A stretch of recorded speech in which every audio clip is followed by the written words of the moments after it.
So within this divine expression of infinite possibility, we can understand that nothing is coming into our lives that we choose, that it nothing needs to come in. And this is the ultimate power, and everyone as individuals can ask themselves this question.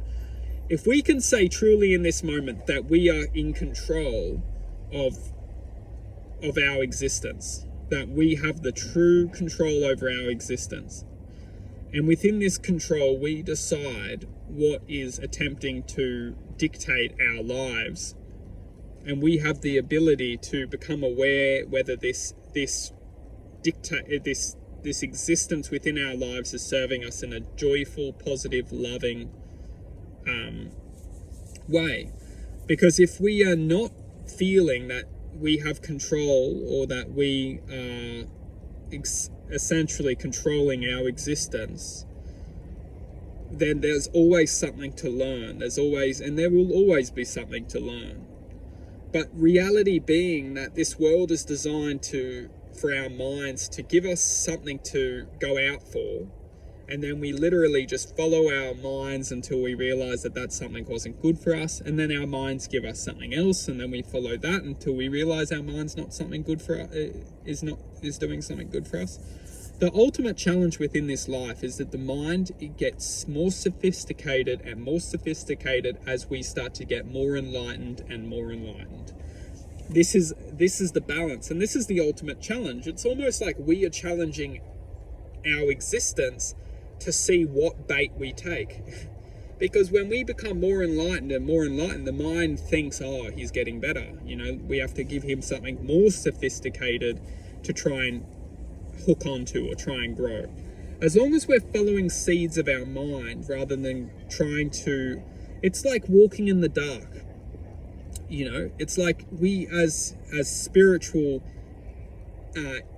beings of truth and justice and wisdom, we have to try and encourage the mind's perception to instinctually lead into the unknown and blossom in the unknown for that existence to take form. Whether the mind is already here, the mind's like, no, just do this. This is logic. This is rational. This is existent. So the mind's already it's very much advanced within its form of control. And if we're just following the mind, we're just literally being controlled or being dictated to have a certain experience. Now, this doesn't necessarily mean to be negative, but if we're feeling negative vibrations or feeling anger, feeling sadness, this isn't necessary. And this is truth, is that it's not necessary. And this is what essentially I feel that I am here to achieve, is to bring to awareness that suffering, sadness, and loneliness are not necessary to experience. This is the choice of which we surrender ourselves to when we get ourselves to a vibrational level, which we can then be manipulated within thought.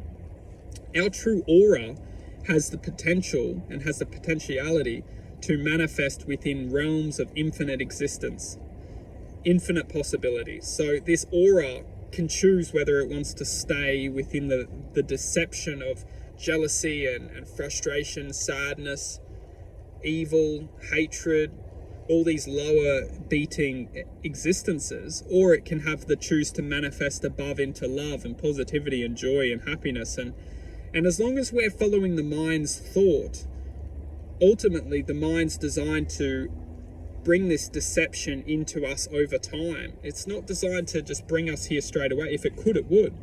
Because it's a bit argumental, but the mind, it's the ultimate OG, but the mind's designed to inflict a false identity within the human perception that it uses to guide us into states of deception.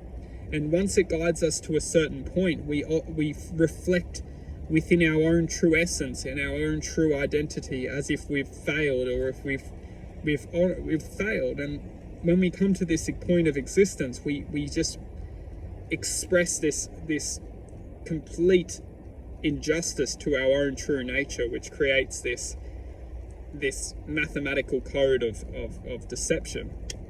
Once we can identify that our minds are not here to serve us the greatest enlightenment, then we can start to find this enlightenment in other energetical zones of our existence, which is our heart. Our heart is an energetical frequency which we all have the ability to connect to, resonate within, and learn and love and joy. The mind, we don't need to, we can learn from our minds from how embarrassing they are to try and bring us a sense of joy. Mind's not all negative, but as long as we're feeling negative vibrations, we can raise above that, and that's the ability to connect to our hearts.